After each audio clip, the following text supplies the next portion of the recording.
አንብበህ ያገኘውን ጥቅም ስታውቅ ነው ይላል። ሰው አምላክን መሆን አይችልም፣ ግን ከፈጣሪው ጋር መገናኘትና ህብረት እንዲኖረው መሆን ይችላል። ብዙ መጽሐፍቶች የህፃናት አሉና ከየት መጣን ዳንስ ፈጠረን ግጥም ነው። ወደዳችሁም ጠላችሁ ቤቶች የሚገነቡት ኮርኒስ የሚሰራው እንደ ቺፕ ሁድ አይነት የሆነ አስቤስቶስ ነበረ። ብዙ ነገሮች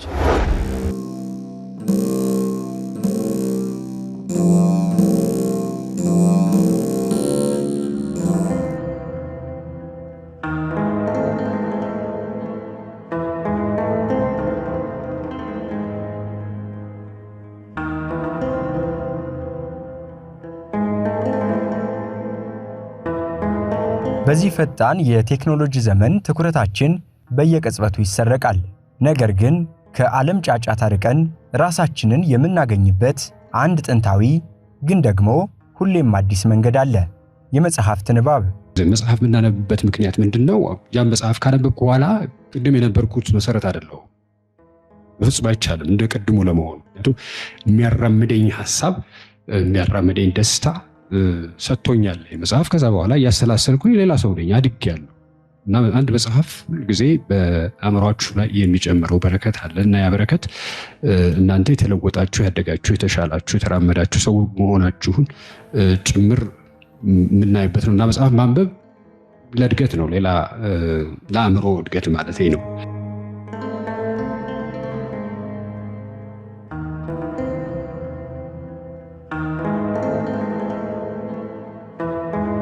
የመጽሐፍት ንባብ መረጃ መሰብሰብ ብቻ አይደለም፣ የአእምሮ ስፖርት ነው።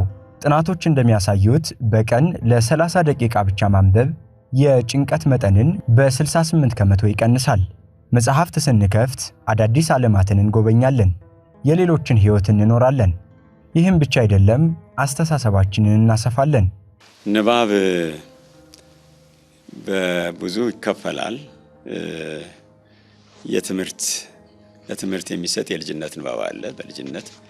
ነገር ግን መጽሐፍ ማንበብ በተለያየ መልኩ በብዙ ይነገራል። እንዴት ማንበብ አለብን፣ ለምንድን ነው የምናነበው የሚሉት ነገሮችም አሉ። ግን ከዛ በፊት ግን በቅዱስ መጽሐፍ መዳን የሚገኝበትን ጥበብ ሊሰጡ የሚችሉትን የቅዱሳን መጽሐፍትን እናንብብ። መዳን የሚገኝበት ጥበብ በመጀመሪያ ንባብ ጥበብን ለማየት ነው፣ ለማግኘት ነው። ጥበብን ለማግኘት ጥበብ ሰፊ ነው እና ቅዱስ ጳውሎስ ለጢሞቴዎስ ሁለተኛው ጢሞቴዎስ ምዕራፍ 3 ቁጥር 14 ላይ ነው የተናገረው። በሌላ ቦታ ደግሞ እግዚአብሔር ይነግሮሙ ለሕዝቡ በመጽሐፍ እግዚአብሔር ለሕዝቡ በመጽሐፍ ይነግራቸዋል። መዝሙር 86 ቁጥር 6 ላይ አለቃ ተክለ ማርያም የሚባሉ በቀድሞው ጊዜ የነበሩ ቅኔ አዋቂ ሊቅ ነበሩና መጽሐፍተ ጥበብ ናንብብ እንዘንለብስ ብርሃነ መጻ መዓልተ አእምሮ ዋለፈ ለነ ሌሊተ ጽልመት ክቡድ እምድረ ከብደ ለአሌነ ይላሉ። ያ ማለት ምንድን ነው ትርጉሙ? መጽሐፍትን ማንበብ በቀን በብርሃን እንጂ በጨለማ እንደማይቻል። በጨለማ አይቻልም መጽሐፍ ማንበብ። በድንቁርና ተሸፍኖ ማወቅ የለምና ጥበብን ለማስፋፋት የእውቀት ፍልስፍና ተገለጠልን በማለት እውቀት ከቀን ብርሃን ጋራ እውቀት ብርሃን ነው። ድንቁርና ደግሞ ከጨለማ ጋር አነጻጽረው ቅኔ ተቀኝተዋልና የማያነብ ሰው ይላል የሰው ሐሳብ እስረኛ ነው ይላል። የማያነብ ሰው የሰው ሐሳብ እስረኛ ነው። ወይም ደግሞ የማያነብ ሰው ለራሱ ባይተዋር ነው። እውቀት ከሌለ ባይተዋርነት። ሁለት ያነበቡ ሰዎች ባነበቡት ነገር ላይ ሲነጋገሩ ያላነበበው ሰው ደግሞ ባይተዋር ይሆናል። ይሄ የታወቀ ነው እና ማንበብ ጠቀሜታው ለዚህ ነው። በተቻለ መጠን ደግሞ ሁሉም በተሰጠው የትምህርት ዘርፍን በለው የእውቀት ዘርፍን በለው ሁሉም ያንን አውቆ ሙሉ ሆኖ መገኘት ያስፈልጋል። ስለዚህ አንድ ይህን ጥያቄ ካቀረብክልኝ በኋላ ኢዮብ ቡክስ አዋሳ የሚባል አንድ እንትን ላይ አግኝቼ ድረገጽ ላይ መጽሐፍ አለማንበብ ምን ያህል ጥቅም እንዳሰጠ የምታውቀው መጽሐፍ አንብበህ ያገኘውን ጥቅም ስታውቅ ነው ይላል። መጽሐፍ አንብቦ ሰው ጥቅም እንዳገኘ ያውቃል። ከዛ እውቀት ያገኛል። ስለዚህ የማያነብ ሰው ለራሱ ባይታወር ነው ይላል። የማያነብ ሰው ለራሱ ባይታወር ነው። የማያነብ ሰው ሕይወት በሚባል ፍርድ ቤት የሐሳብ እስረኛ፣ ሐሳብን ለመግለጥ አይችልም። ያ ብቻ አይደለም፣ የስሜት ባሪያ፣ ያለማገናዘብ ሊቅ ይላል። የፍርሃት አሰልጣኝ፣ ሰው የማያስደስት ሱሰኛ፣ የድህነት አንበል፣ የዘረኝነት ጎተራ ተብሎ ተፈርዶበት የሚኖር አሳዛኝ ፍጡር ነው ይላል ኢዮብ። የሚገርም ነው ይሄ ሰው የጻፈው የንባብን እንትንና አለማንበብ በጣም የሚጎዳን ህብረተሰብን የሚጎዳ ነው። በጣም የሚገርመው የማያነብ ሰው ለህይወቱ ወሳኝ የሆኑ ጥያቄዎችን መጠየቅ አይችልም። የማይጠይቅ ሰው ደግሞ ውስጡ እንኳን ዓለምን የመቀየር ሐሳብ ቢኖረውም ያንን ነገር ሳያውቅ ይሞታል። እና መጽሐፍ ማንበብ እንጀምር ይላል። መጽሐፍ ስታነብ ማንበብህ ህይወትህን መስራት ሲጀምር አስተሳሰብህ ይሰፋል፣ ታጋሽ ያደርግሃል፣ ትዕግስተኛ ያደርግሃል፣ ልበሰፊ ያደርግሃል። ፈዋሽ ንግግር ካፍ ይወጣል። ምክንያቱም ሙሉ ነው የሚሆነው ያን የሚያነብሰው። ትከሻ ሰፊ ያደርገዋል። ንቆ መተውና ማለፍ ትችላለህ፣ እውቀት በስፋት ስላለ። በማያገባህ አትገባም። ፍቅር የልብህ ቋንቋ ይሆናል። አጠገብ ያለውን ወንድምህን እንደ ራስህ መውደድ ትጀምራለህ። ከምንም በላይ ከፈጣሪ ጋር ያለህ ህብረት ጥሩ ሁኔታ ይሆናል።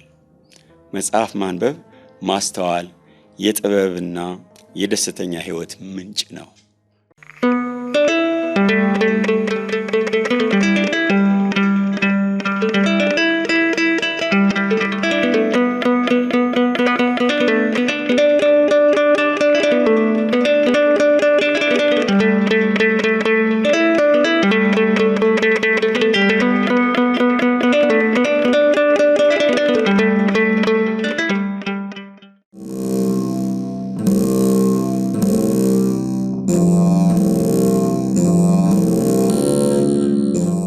ሰው አምላክን መሆን አይችልም፣ ግን ከፈጣሪው ጋር መገናኘትና ህብረት እንዲኖረው መሆን ይችላል። የእውቀት ፍለጋው ወይም በእውቀት ሂደት ውስጥ እግዚአብሔርን በማወቅ ወይም ደግሞ በሃይማኖት ውስጥ ያሉትን ምስጢራቶች በማወቅ ሃይማኖት ውስጥ ያሉትን የሃይማኖት ዋና ጉዳዮችን በማወቅ ሂደት ውስጥ ሰው የሚያገኘው ቁንጽል ውስን እውቀት ሳይሆን ሙሉ እውቀት ነው የሚያገኘው። የእውቀት የምናገኝበትን መንገድ ከናድ ነው ትክክለኛ እውቀት ላይ የምንሄድበትን መንገድ እናጣለን። ንባብ ትምህርት ነው። የትምህርት መንገድ ነው። የማወቅ መንገድ ነው። ሰዎች ስለ ፈጣሪ፣ ስለ ተፈጥሮ፣ ስለ ፈጣሪ እሴቶችና ስለ ፈጣሪ ስራዎችና ፈቃዶቹ፣ ስለ ህጎቹና ስለ ስርዓቶቹ እንዲያውቅ የትምህርት መንገድ ነው። ሰዎች ክፉና ደጉን በመለየት ሂደት ውስጥ ንጽህናን የሚያገኙት በማወቅ። የማንበብ ሂደት በአምልኮ ውስጥ የሚደረግ የአምልኮ የመስፈርት አካል ሆኖ ይቀመጣል። ንባብ ስልጣን ነው። በቤተ ክርስቲያን የስልጣን የማዕረግ እርከኖች አሉ እና አንዱ እርከን አንባቢ የሚል እርከን ነው። አናጉንስጢስ ይባላል።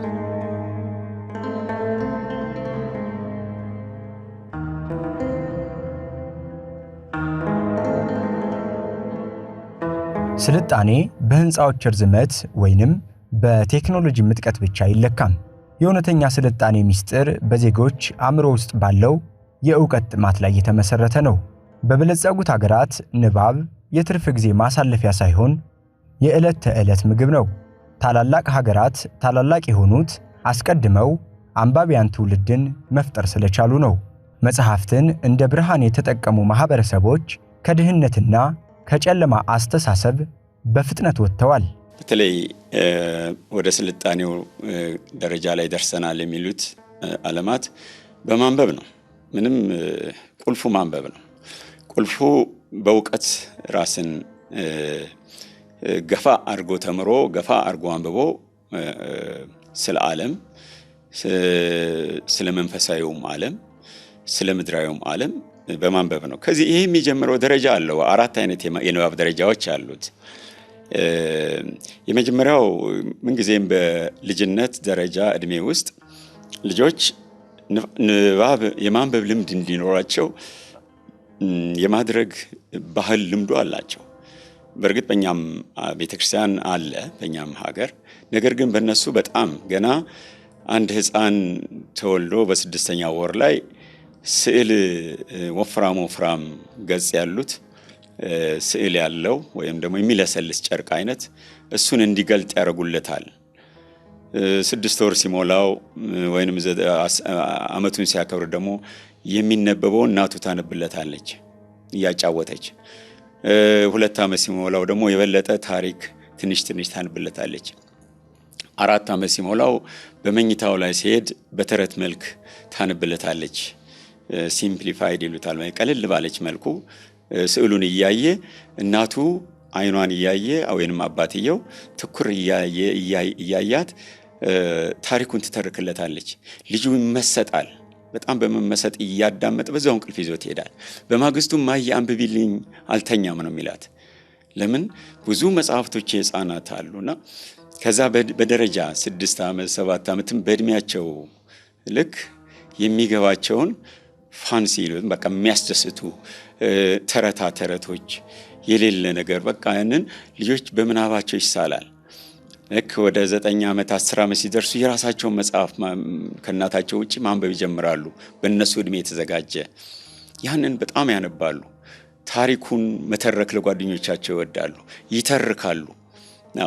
ልክ የእኛ ቤተክርስቲያንም እንደዚህ አይነት ባህል አላት። ለምሳሌ የማንበብ ልምድ ማለት ነው።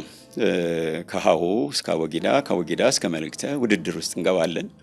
ከሁሉ በላይ ግን ሰንበት ትምህርት ቤቶች ይህንን ነገር ብዙ በእኔም ባሳለፍኩት የሰንበት ትምህርት ቤት የማስተማር ጊዜ ምንም እንኳን የእድሜ ገደባቸውን እርግጥ ሕፃናት ክፍል አለ የመሳሰለው በሚማሩበት ሰዓት ያላቅማቸውም እናሸከማቸውም አለ። አንዳንድ የአብርሃም ታሪክ፣ የይስሐቅን፣ የያዕቆብ፣ የዮሴፍ እነዚህን ታሪኮች እንደገና ደግሞ ዘፍጥረት ላይ ስለ ስነ ፍጥረት ሁሉ ስናስተምር ኖረናል። እነዛ ልጆች ይህን በእንደዚህ አይነት የተገነቡ ልጆች በኋላ የህብረተሰቡ ሸክም አይሆኑ፣ የማንበብ ልምዳቸው እያዳበሩ ይሄዳሉ።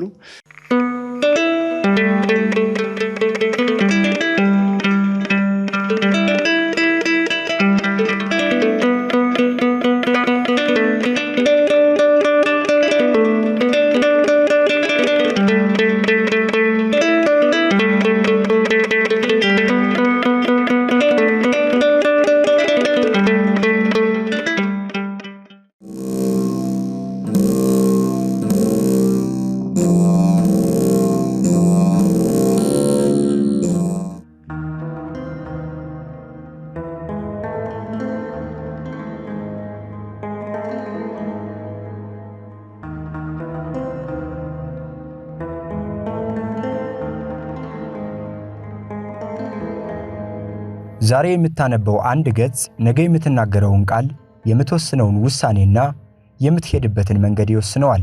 ሰለጠኑ የሚባሉ ሀገራት ምስጢራቸው በመጽሐፍት ገጾች ውስጥ ይገኛል። እኛም ዛሬያችን አምሮ ነጋችን እንዲሰምር ከልብ የምንሻ ከሆነ በእርግጥም የንባብ ልምምዳችንን ቆም ብለን ልናጤነው ግድ ይለናል።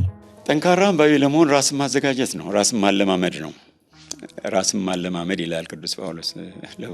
ራስን ማለማመድ ነው። ለምሳሌ የንባብ የኔ አመለካከት የንባብ ማራቶን እላለሁ ብዙ ጊዜ። የንባብ ማራቶን ወይም ደግሞ ውድድር ውስጥ መግባት። ለምሳሌ አንድ አንባቢ መጽሐፍ ቅዱስን ለማንበብ ይቸገር ይሆናል። የተወሰነችዋን ትንሿን ምዕራፍ ግን ይዞ ወይንም ደግሞ ከወንጌል አሁን ቁጥሩ ትንሽ የሆነ ማርቆስ ምዕራፍ 16 ነው አይደል? 16 ምዕራፍ ነው ያለው አይደል ማርቆስ። እሱን ይዞ ሰዓት አውጥቶ ቁጭ አድርጎ በዚህ ሰዓት ውስጥ እስቲ በአንድ ሰዓት ወይ 1 ሰዓት ተኩል ውስጥ ይህንን አንብቤ ጨርሳለሁ ብሎ ራሱን አዘጋጅቶ እስቲ ይውጣው። ከዛ በኋላ ምን ይሆናል? መንፈስ ውስጥ ደስታ ይፈጥርበታል። ጨረስኩት በስንት ሰዓት? 1 ሰዓት ተኩል ፈጀብኝ ወይ 3 ሰዓት ፈጀብኝ ሊል ይችላል። ግን ጨክኖ ያን ከጨረሰ ሌላው ጊዜ ለማንበብ የሚገታው የሚያስጨንቀው የለም። ለምሳሌ የማንበብ ማራቶን የምልህ ልጆች ሆነን መልእክተ ዮሐንስን ስንማር ተርታውን የኔታ አስቀምጠው ማለት ነው። ወይንም ደግሞ መልእክተ ዮሐንስ ሐዋርያ ወልደ ዘብዴዎስ ቀዳማዊውን ይዘንኩ በእንተውቱ ዛሉም ቅድሞቱ ዘሰማናው በዘኔ ነው በዘጠኝ ነው ብለን አንድ ሾት እናደርጋለን። ከዛ ይሄኛው ሲደክም እኛን አይቶ እሱም ይሮጣል፣ ጓደኞቹን አይቶ። ከዛ ምን እየዳበረ ይመጣል? አስተማሪው ተጨርሳል፣ እንደውም ወደ ወንጌል ሂድ ይባላል። ወንጌልን በቁጥር ይጀምራል። ከዛው ቀዳሚው ቃል ውእቱ ቃል እያለ ደግሞ እንደገና ይሮጣል። አሁን ይህኛው ጓደኛው እሱን የማንበብ ማራቶን ያ ምን ይሆናል? ለሚቀጥለው ክፍል ያዘጋጀዋል፣ ዳዊት ያዘጋጀዋል። የንባብ ኃይሉ እየበረታለት ይሄዳል። የእውቀት አድማሱ እየሰፋ ይሄዳል። ሁለተኛው የማራቶን ዘዴ ብዬ የማስበው በእኔ ጓደኛሞች ልጆች፣ ወጣቶች አንደኛው ለአንደኛው ይህን መጽሐፍ አነበብኩ ሲል ያኛውም እሱ ስላለ በውድድር ስንት መጽሐፍ እንዳነበቡ ይህኛው መጽሐፍ አነበብኩ አንተስ እዴ ቆይ እኔም አነበዋለሁ እሱም ተቀብሎ ያኛው በውድድር ያነበቡትን በመነጋገር ሲሆን ያ የማንበብ ልምድን ለማዳበር ወይንም ደግሞ የእውቀትን አድማስ ለማስፋት ይረዳል ብዬ አምናለሁ።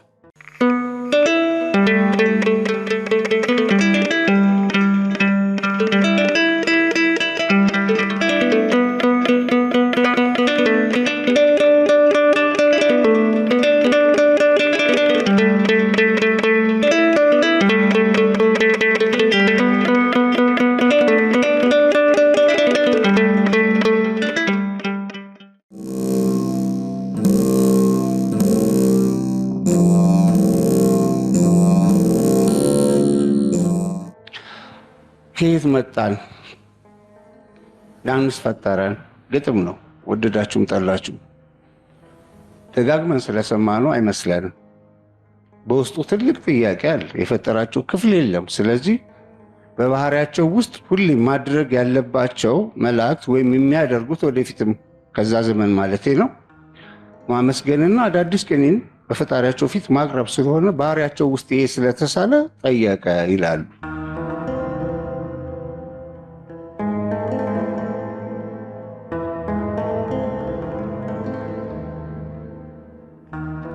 ንባብ እንደ ትርፍ ጊዜ ማሳለፊያ የምናየው ስንቶቻችን ነን? ብዙዎቻችን ንባብ ለምሁራን ወይንም ለተማሪዎች ብቻ የተተወ ይመስለናል። ነገር ግን ንባብ ከዚያ በላይ ነው።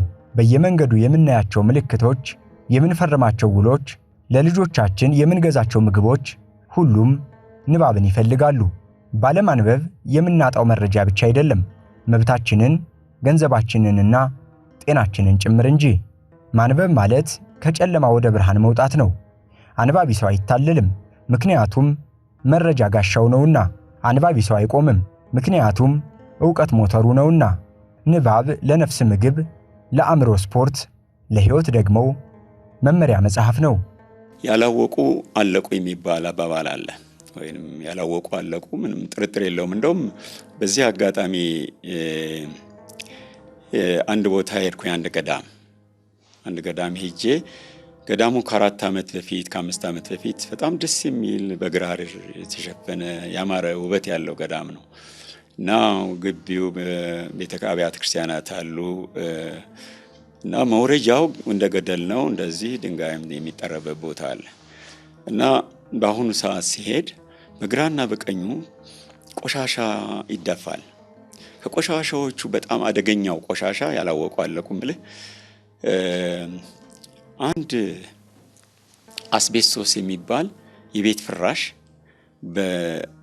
በደርግ ዘመን ወይንም ደግሞ በዛ ዘመን ቀደም ባሉት በ40 ዓመት አካባቢ ቤቶች የሚገነቡት ኮርኒስ የሚሰራው እንደ ቺፕ ሁድ አይነት የሆነ አስቤስቶስ ነበረ። ብዙ ነገሮች ወዲያው ያ በዓለም ላይ የተሰራጨው ማቴሪያል ወይም መሳሪያ ካንሰር የሚያመጣ ነው ተብሎ ተከልክሏል እና በውጭው ዓለም አስቤስቶስ አለ ከተባለ አንድ ቤት ሲፈርስ እዛ ጋር በቀይ ነገር ይታጠራል። ሰውም እንዲደርስበት አይፈቀድም። ምክንያቱም ትንሿ ብናኝ አዋሯ አስገብታ በጉሮሮ ገብታ ሳምባ ላይ ከወጣች ሳምባ ላይ ሄዳ ሳምባን ድንጋይ አድርጋ ትገላለች። አስቤስቶስ አንዷ ትንሽ በጣም ታይኒ እና ደርሼ አካባቢ ላይ ስመለስ ግራና ቀኝ ብዙ ነገር ፈሷልና ዳጋጣሚ አይኔ ያንን ፋይበር አለው ማለት እንትኖች ክሮች አሉት የመሳሰለው ወድቆ አየሁ ተጥሎ። በጣም አዘንኩ። ከዛ ተነስቼ እንደምንም ምክንያቱም ትንሽ ከተነካ አዋራው ከሆነ ነው ይመጣል። በተቻለ መጠን ግን ራቅ ብዬ ፎቶ አነሳሁ። ግን በዛ አካባቢ ብዙ ልጆች ትውልዳሉ በላዩ ላይ እየተጫወቱ እየረገጡ ሲሄዱ አየሁ በጣም ያላወቁ አለቁ። እኔ ስላነበብኩ እኔ ስለተረዳሁ ለኔ ያ ነገር በጣም አስቸጋሪ። ሌሎቹ ሰዎች ግን ስሙን እንኳን አያውቁትም። ብዙዎች ሰዎች ስነግራቸው ብዙ ልጆች ጨርሶ አያውቁትም። በአብዛኛው ግን ሰው አያውቅም ምን ያህል አደገኛ የካንሰር በሽታ እንደሆነ እና ይሄን ልል የቻልኩት ማንበብ ማወቅ ትውልዱ ብዙ ነገሮች ይገጥሙታል። ዛሬ ዓለም ከተፈጥሮ ወጣ ብሏል። ከተፈጥሮ ድሮ በተፈጥሮ ላይ ነበር የምንኖረው። አሁን ግን ከተፈጥሮ ወጥቷልና እነዚህ ነገሮች ሰፋ አድርጎ ለማወቅ በእውቀት ለእንትን ለማለት በእውቀት ገፋ አድርጎ መሄድ አለበት። በትምህርት ገፋ ማድረግ አለበት። ችግር ሊኖር ይችላል የመሳሰለው ግን ያን ችግሩን እንደምንም ብሎ በትምህርት ትንሽ ገፋ አድርጎ ራሱን ምክንያቱም ባዕድ እንዳይሆን ለሚነገረው ነገርና አንዱ ይሄ ነው። ሁለተኛው እንደጠየቀኝ ልጆችን አሁንም የማበረታታው የንባብ ማራቶን እንጀምር። ዛሬ የታወቁ ሯጮች አሉ። ልክ እንደነሱ የንባብ ማራቶን እንጀምር ማለት አንዱ ለማንበብ ራስን ማዘጋጀት ብሎ የማንበብን ለውጠን ቶሎ አንብበን አይምሯችን ውስጥ ቀርጸን እንደገና ሌላውን ማንበብን ማለት እንዲዳብር ነው። ትላልቅ ጠንካራ መጽሐፎችን ለማንበብ እንዲረዳ እና የንባብ ማራቶን ለምሳሌ ቅድም ተናገርኩት ማርቆስ 11 የንባብ ማራቶን 16 ምዕራፍ እንዴት አንብቤ ጨርሳታለሁ በስንት ሰዓት ብሎ ራስን ለማዘጋጀት ለብለብ ሳይሆን ማንበቡ ራሱ ካለማንበብ ይሻላል። ለብለብም ቢሆን ግን ያ ለብለብ ያደረ ደግሞ እያደገ እየሰፋ ፍላጎት እያሳደረ ይሄዳል። ዝግት ማረና መደርደሪያ ላይ ማስቀመጡ ደግሞ እነዛ የተደረደሩ መጽሐፎች አዋራ ጠጥተው ሲያረጁ ጊዜም ሳያገኙ ሳይገለጡም የሚጠፉ ብዙዎች ናቸው በየቤቱ። በተሻለ መጠን ግን በማንኛውም ለብለብም ይሁን በምንም የተዘጋጀውን ማንበብ ጠቃሚ ነው ብዬ አምናለሁ።